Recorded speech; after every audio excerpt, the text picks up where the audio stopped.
Moikka kaikille ja tervetuloa uuden videon pariin.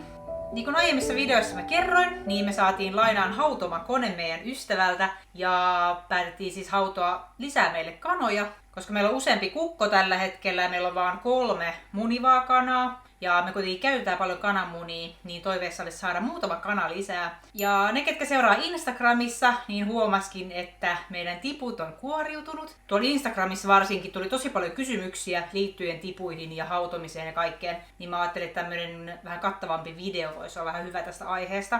Ennen kuin mennään noihin tipuihin sen tarkemmin, niin mä haluaisin muistuttaa tässä videon alussa heti alkuun siitä, että vaikka tiput ovat todella söpöjä ja niiden hautominen on tosi mielenkiintoista, niin kanojen ja tipujen pitoon tarvii aina Ruokaviraston luvan, eli ensin täytyy rekisteröidä pitopaikka. Eli jos sulla on maatila, navetta, joku kanala tai joku, niin sun pitää ensin rekisteröidä se ja sen jälkeen vielä rekisteröityä kanojen pitäjäksi. Ihmiset ei voi tosta noin vaan alkaa hautomaan tipuja tai ottaa kanoja itselleen, vaan siinä on aina sellaiset lupa-asiat, mitkä pitää olla kunnossa. Muutenkin näissä hautomisasioissa pitää aina muistaa, että kyseessä on elävä eläin. Ja ennen kuin ruvetaan hautomaan tai miettimään sellaista, niin pitää hyvin tarkkaan tietää, että mitä se kanojen pitäminen on, mitä se vaatii. Ne ei ole kuin sen muutaman viikon tipuja. Sitten niistä nopeasti kasvaa täyskasvuisia kanoja tai mölyäviä kukkoja. Ne sotkee todella paljon, ne tarvii oikeasti kunnon kanalan. Niitä ei pysty pitää sisätiloissa esimerkiksi jossain pienessä asunnossa.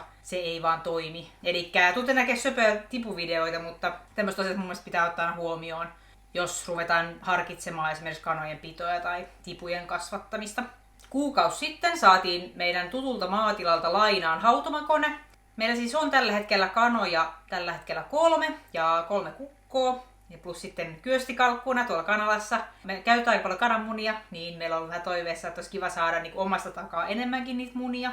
Ja kun meillä on aika hyvät tilat tuolla, minne mahtuisi enemmän kanoja. Mutta syy, että miksi me haudutaan koneella, on se, että noi kanat ei haudu jostain syystä. Meillä on kerttukana kerran hautonut ja siitä syntyi 2 tipua. Ja meillä sitten on ilmeisesti jyllännyt semmoinen Marek-niminen tauti, mihin ei ole hoitokeinoa eikä paljon mitään muutakaan keinoja. Ja se on aika yleinen, niin se on ollut nyt kanalassa vaivana ja sitten tuollaiset heikommat niin tiput, niin on valitettavasti sit menehtynyt siihen tosi pian. Se on vähän hankala tavallaan, kun se Marek tulee, niin siitä on tosi siitä on vaikea päästä eroon. Me aikuiset kannat ei mitenkään oireilu siitä jostain syystä, mutta justiinsa niin tiput ja nuorikot, niin niille on tullut sitten ne oireet ja ne on mennyt aika nopeasti sitten. Mutta nyt kun on kevät, niin kanalassa tehdään muutenkin suursiivousta ja sitten kesällä kanat on paljon ulkona. Niin toivotaan, että on pieni mahdollisuus siitä, että se Marek voisi jotenkin hävitä tuolta kanalasta. Munia haudotaan 3 viikkoa tuossa koneessa, ja ainakin toi kone, mikä meillä oli lainassa, niin se huolehtii siitä kosteudesta, eli sinne itse lisätään se vesi. Mutta se kone pitää muuten huolen niistä olosuhteista, että lämpötila on oikea ja se kosteus on oikea. Me laitettiin 12 munaa, muistaakseni, vai oliko 13? Tässä oli 12. Ja laitettiin siis meidän omien kanojen munia ja sitten kokeiltiin myös laittaa kaupasta ostettuja munia. Ajateltiin kokeilla sitäkin, ihan siitäkin syystä, että me haluttaisiin vähän ehkä semmosia tavallisemman rotuisia kanoja. Että kun meillä on enimmäkseen silkkikanoja, niin olisi kiva saada porukkaan semmosia ihan peruskanoja. Me ostettiin sitä kaupasta yhden paikallisen maatilan munia ja sitten ihan Rainbown luomumunia. Ja laitettiin niitä vähän kaikkea niin paljon kuin mahtui tuonne hautomakoneeseen. Se onkin tärkeää, että se hautomakone on täys. Varsinkin kun on tämmöisiä munia, mistä ei tiedä tuleeko niistä vai ei, niin sitten ettei käy sillä tavalla, että syntyykin vain 1 tipu, koska se 1 tipu on todella yksinään, eikä edes välttämättä pärjää ja ole hirveän onnellinen yksinään, koska kanatkin on parvilintuja, niin olisi tosi tärkeää, että kuoriutuisi aina useampi kerralla. Me sitten joka viikko läpivalaistiin näitä munia ja katsottiin, että onko niistä tapahtunut kehitystä.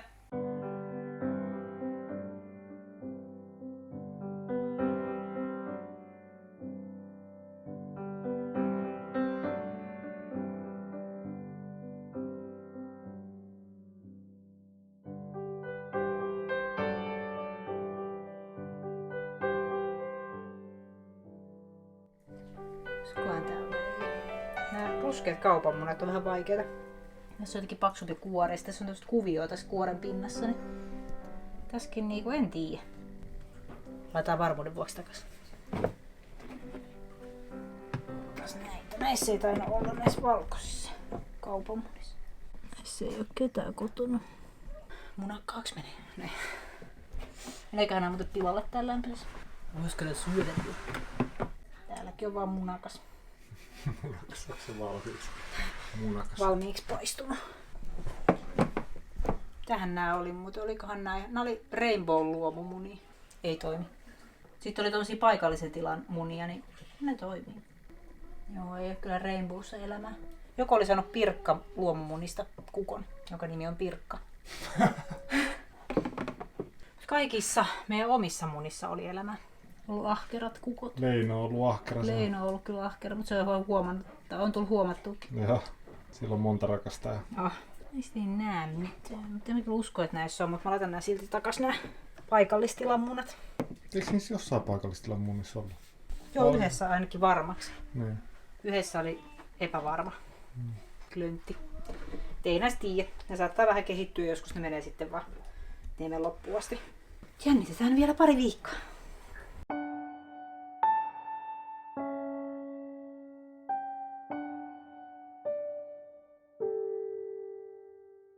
Kato, se liikkuu siellä. Potkiksi. Se potkii. Se äsken liikkuu. Nyt se liikkuu, kato. Voi. Ultrataa. Joo. Se on hauska nähdä minkä näköinen. Siellä se menee. Kato, se liikkuu ja kunnolla. Hyvä, siistiä. Aika hauska. Kelaat siellä onko tipu sisällä. Ihanaa. Tää on tää kaupan. Tästä ei kyllä varmaan näy mitään läpi. No niin näkyy. Kyllä se liikkuu joku. Toivottavasti se olisi kana eikä kukko. Kato, se hyppelee siellä. Aktiivinen. Joo. Kai se kun suoraan valo tulee silmiin. Niin, häikäisee. Pysty se valo pois. Yksi on mennyt kesken. Siellä on joku alku tapahtunut, mutta ei ole näköjään sen pidemmälle edennyt. Tää on ton Kertun muna. Täällä on kans joku tyyppi ja se liikkuukin näköjään. Katsotaan näkymään. Siellä se liikkuu. Joo, kato. Ai. Söpö. Kato, potki. Joo, näissä muissa ei ollut. Nää voisi ottaa pois, koska ei näissä ole tapahtunut mitään. 4 munaa sinne jää sitten kuitenkin. Ei kun 5. Ja mistä tietää, että onko kehittynyt, niin siitä, että noissa muissa näkyy nyt suonia ja elämää ja näissä näkyy vaan toi keltuainen lillumastolla. 5 munaa vielä. Ja viikko jäljellä.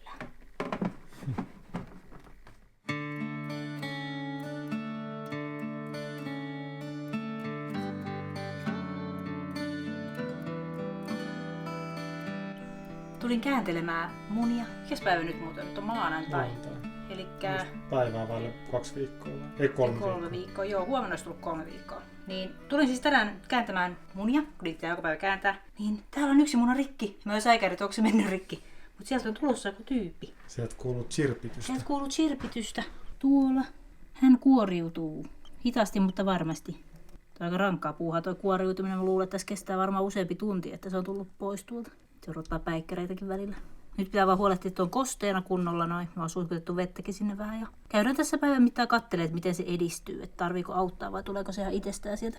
Jännää. Ja toi on nyt siis silkkikanojen muna. Noin pienien rotujen munat ilmeisesti vähän nopeammin kehittyy tuolla munassa, niin ne tulee yleensä ekana. Voi olla toi kaupan muna vasta sitten vähän huomenna tai ylihuomenna. Joko itse synnyttämässä? Joo. Tulihan semmoinen, oi nyt se syntyy. Ihanaa. Tää on jännä. Tätä me ei ole ennen nähty eikä koettu tämmöstä. Meillä on ollut tipuja, mutta ei ole niinku nähty tätä kuoriutumusprosessia ikinä. Meidänkin vauva on nyt täysaikainen. Niin. Nyt on viikko 38, eli se on täysaikainen ja voi syntyä milloin vaan. Nyt 3 viikkoa on siihen viralliseen laskettuun aikaan, mutta mitä voi tapahtua aikaisemmin jo. Kun ei nyt ihan tänään vielä lähetä synnyttää. Niin. Tää katsoo eka nää tyypit täältä.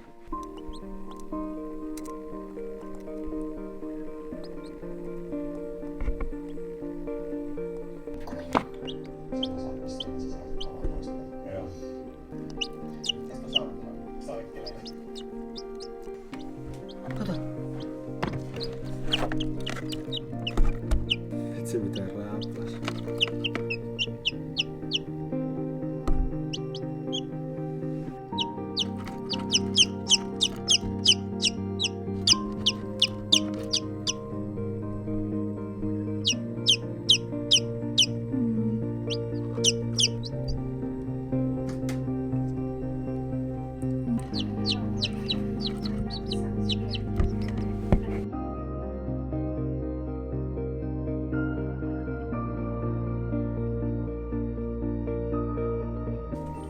eilen toi ensimmäinen tipu kuoriutui tuossa illalla. Se oikeastaan kokonaan tuli ulos sieltä. Niin se on nyt yön ollut tuossa hautomakoneessa, kun sen sai jättää sinne. Itse asiassa sanottiin, että se on hyvä kuivuus siellä hautomakoneessa.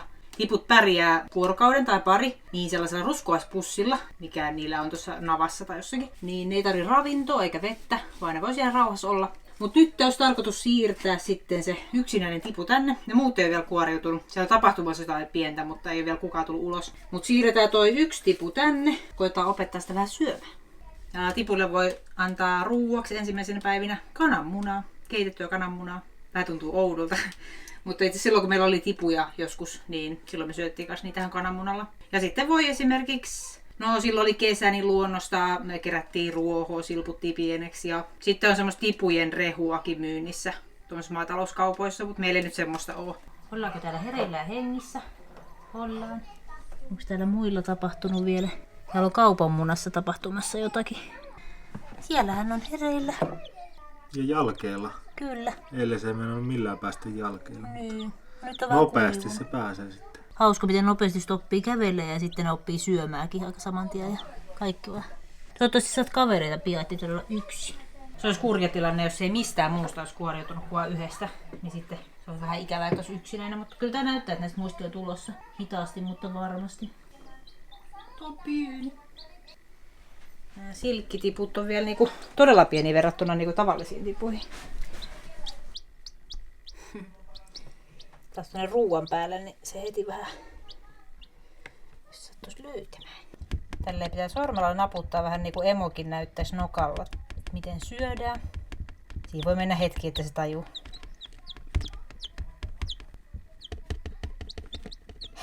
Kovasti se hakeutuu tuonne käden luo. Jossain luki, että tipu pärjäisi 3 päivää sillä ruskuaspussin ravinnolla, mikä silloin tuolla navan sisälle vetäytynyt. Että ei se nälkää kuole tässä, kun se vähän ihmettelee ja totuttelee elämään. Kato, sä syöt puruja. Puruja. Kato, nokkas mun sormesta. Se ei syöt ruoan päälle vaan, että tajuu, että sitä voi syödä. Oho, kakka tuli sinne ruokaan. Kiva. Nämä on muuten todella sottaisia nämä tiput. Näitä saa joka päivä putsailla näitä kaiken näköisiä kuppeja, kippoja ja puruja. Kato, se vähän maistaa. Täällä on vettä sitten.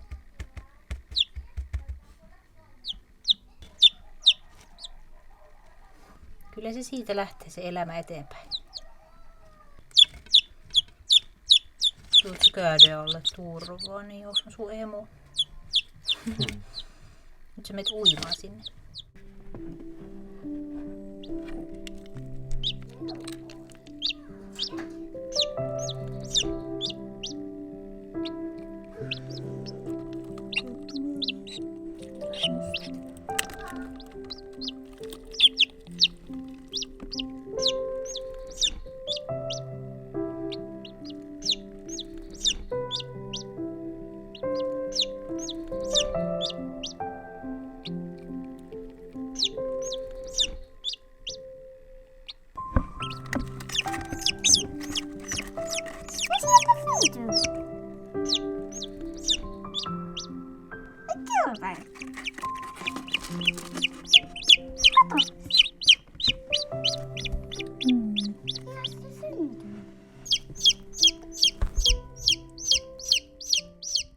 Eli tosiaan 5 munaa me jätettiin hautomakoneeseen ja loput otettiin pois, koska niistä ei näyttänyt tulevan mitään. Näistä sitten 4 kuoriutui, mutta se 1 jouduttiin ottaa pois. Siellä ei ollut tapahtunut sittenkään mitään. Ne kuoriutui aika hyvin itse. Yleensä siinä kuoriutumisessa kestää semmoinen vuorokaus-1,5 vuorokautta.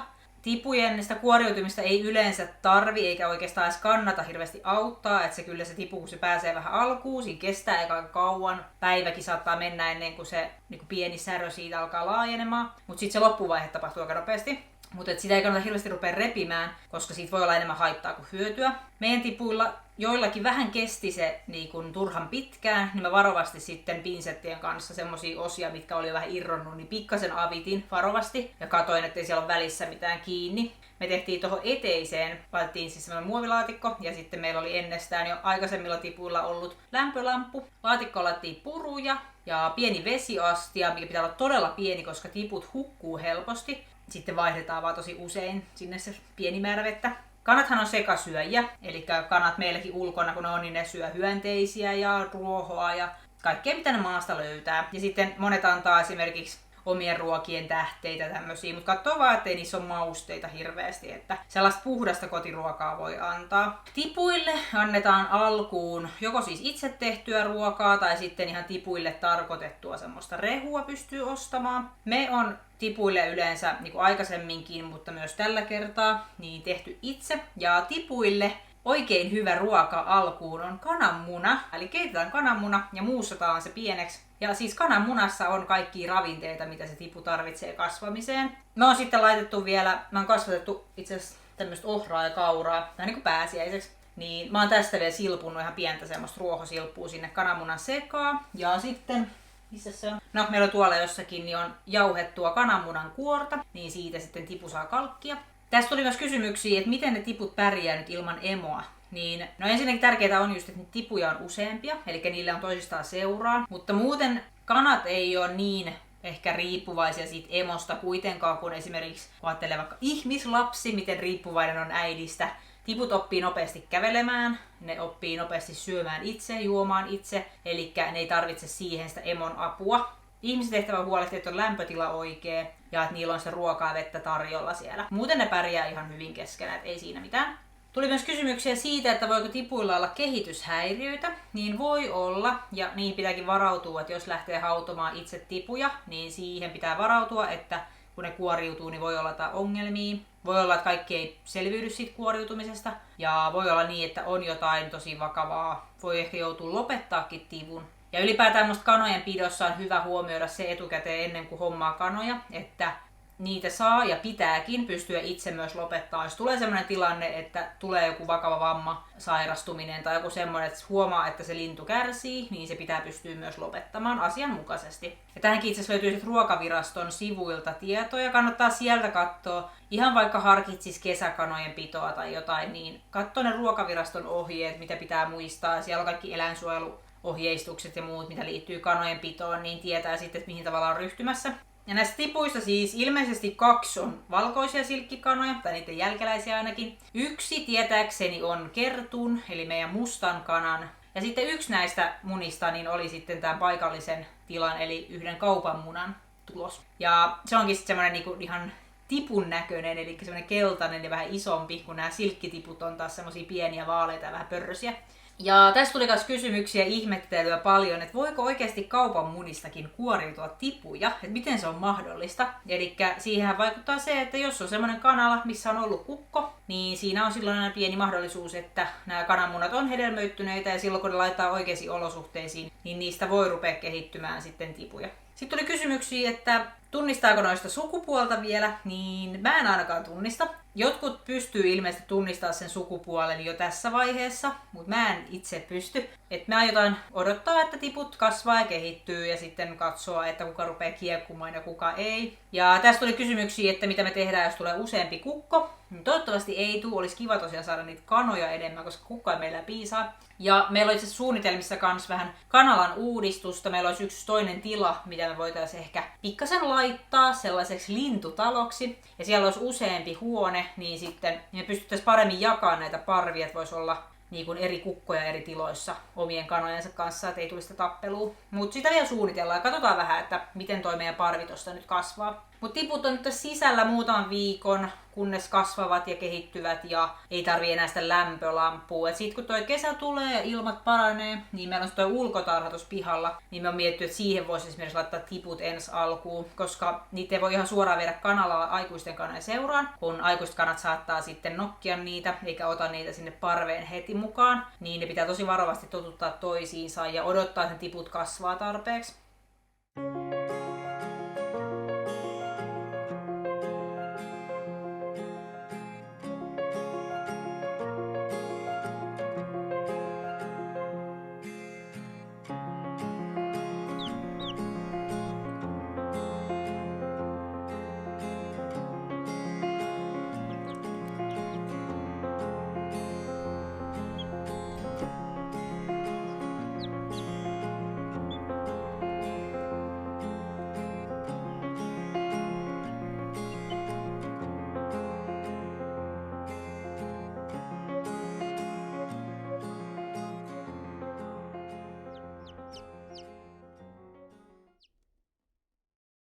Mut joo, oliko tässä kaikki vastaukset teidän kysymyksiin toivottavasti. Jos mä en muistanut vastaa kaikkiin kysymyksiin tai teillä tulee mieleen jotain uusia kysymyksiä, niin laittakaa tuonne kommentteihin, mä käyn vastailemassa niihin. Ja me nähdään seuraavassa videossa. Se on moi moi!